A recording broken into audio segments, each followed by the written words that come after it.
बिस्मिल्लाहिर्रहमानिर्रहीम। अस्सलाम वालेकुम दोस्तों, कैसे हैं आप सब? उम्मीद है बिल्कुल खैरियत से होंगे। तो KLNN में सेल लगी हुई थी, ये तो आप सब जानते होंगे।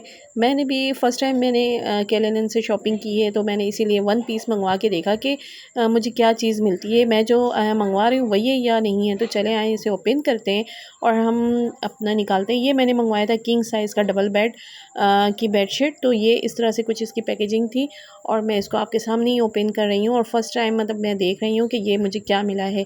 और मुझे ऐसा लगता है कि मैंने जो चीज़ जो प्रिंट मंगवाई थी वो नहीं आया मुझे। जो मैंने मंगवाया था वो मैं यहाँ ऊपर आपको यहाँ पे लगा देती हूँ, आप देख लें कि मैंने कौन-सी चीज़ मंगवाई थी, कौन-सा प्रिंट मंगवाया था, मुझे कौन-सा मिला है। तो इसके मुख्तलिफ़ ऐड चल रहे हैं, आपने देखा होगा।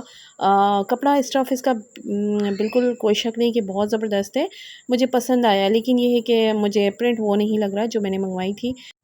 अब मैं आप पे छोड़ती हूँ, आप मुझे बताएँ क्या ये वही चीज़ है जो मैंने मंगवाई है?